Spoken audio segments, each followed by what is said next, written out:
Azt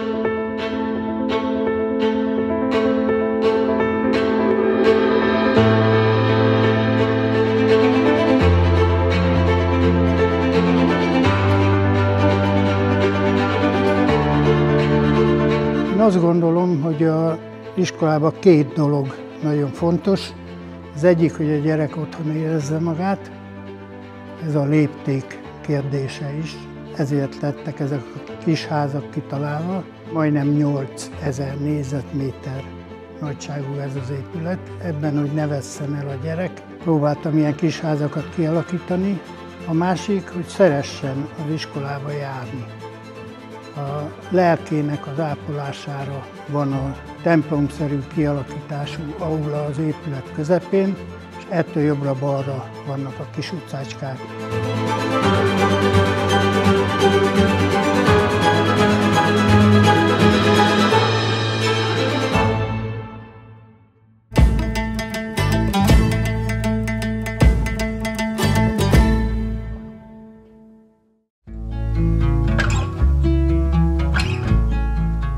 A Pest megyei Biatorbágyon járunk, ahol Tamás Gábor tervei alapján épült meg az új általános iskola. A lenyűgöző, organikus stílusú épület 460 diáknak és 50 fős tanári karnak ad otthont 16 tanteremmel. A közel 8000 négyzetméteres épület kialakítását a telek formája határozta meg. A Szilifái kastély volt hátsó kertjében helyet kapó ingatlan, hossztengelyes kialakítású, 128 méter hosszú, központja pedig egy hangsúlyos, nagy légterű galériás aula. Az épület függőleges struktúrájában úgy került kialakításra, hogy az alsó szint az alsó tagozaté, az első emelet a felső tagozaté, és a második emelet, ahol most vagyunk, ez a szaktantermek szintje. A különböző szintek kis házacskái, a saját otthonai az osztályoknak, a bennük járó gyerekek így találhatnak maguknak kuckót, és így találhatnak egymásra is, hiszen egy utcánban 4 osztály található, a 4 osztály összetartozó.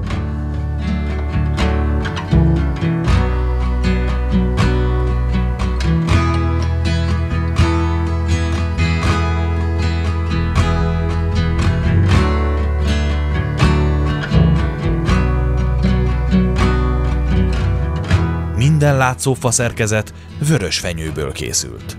Az oldalsó szárnyakat csodálatos tetőszerkezet fedi, egy felülvilágítóval koronázva, melyen keresztül a beáramló fény egészen a földszintig hatol. Vörös Sándornak van egy 3 soros zseniális kis versecskéje, alattam a föld, fölöttem az ég, bennem a létra. Azt gondolom, hogy a gyereknek ezt értenie kell, érti is, és segítséget kap hozzá. Fény felé haladunk, lentről fölfele. Én, mint kisebb testvér, pontosan tudom, hogy mindig a fény felé az előttünk járó nyomdokaiban szerettünk volna haladni. Ennek a megfogalmazása ez. Plusz azt szerettem volna a gyerekeknek sugallni, hogy a tudás az fölszabadít. Sajnos bekerült ez a 2 rács ide, mert úgy gondolták, akik azt gondolták, hogy ők mindent megtehetnek, hogy ez kell ide.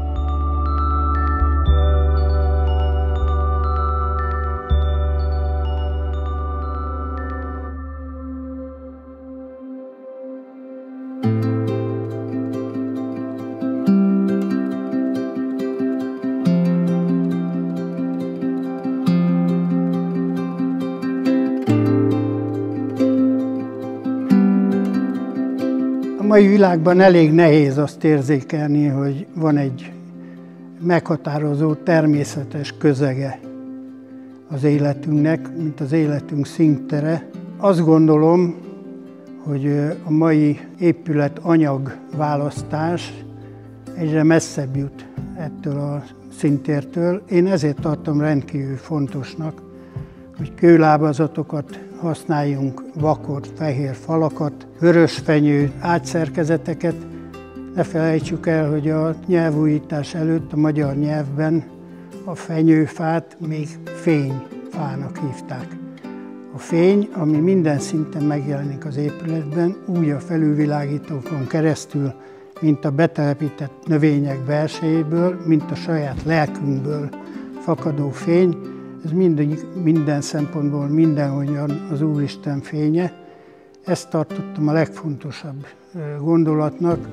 Erőteljesen tudomására tudjuk hozni a gyermeknek a lelke mélyéről, hogy az ingyen kegyelem és a szeretet működteti ezt a mi világunkat. Az aulában az ingyen kegyelem jelenik meg, a két tantermi szárnyban pedig maga a szeretet, hiszen az egyik végén a Vénusz csillagkép ábrája jelenik meg a kisház homlokzatán. A másik végében lévő ámbituson pedig az életfa jelenik meg, ami szintén az élet jelölője, ami csak a szeretet által tud működni. Ez a bal szárnya az épületnek a bejárat felől tekintve, ez a 7 bolygó színtere, a másik szárnya, a jobb szárnya az 5 alapelem színtere. Ezek között, a körülmények között élünk. Mindenképpen hatással van az emberre. A régi mondás, amint fent, úgy lent. Hozzátenném, hogy amint lent, úgy fent. Tehát ez a felelősség kérdését is fölveti. Nagyon örülök neki, hogy itt tanító tanárok ezt értik és érzik. Reméljük, hogy egyre nagyobb lesz a siker is ezekben.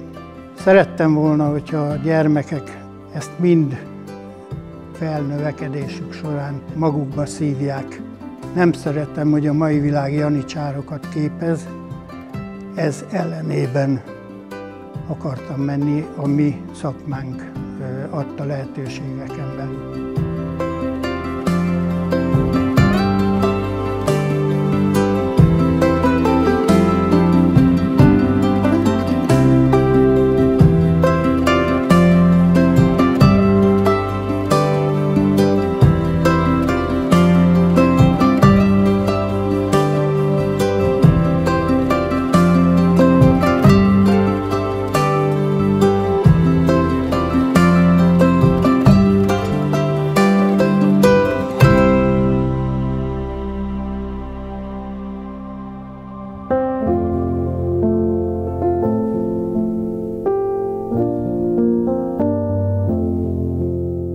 Ez a Vénusz. Egy kicsit látod, ez az életfa is valamennyire visszaköszön. A fiú és a lány egymással találásából a szeretet által mi jön ki. És itt van még ez is egy kedvencem, ez meg a nap. Eszméletlen gyönyörűek a napban. Semmihez nem hasonlítható. Ez úgy szerepel a egyik pásztor tükrön. A Marsnak van ilyen része is a lelkének. Aha. Tehát ha látod, virágnő a fegyverből, viszont a két virág szárából meg egy templom jön létre. Na most, hogyha ketten az én nevembe közösen összeöztök, ott vagyok közöttetek. Ilyen is van a Marsban. Az meg persze a Merkur, mert az egy ilyen informatikai terem.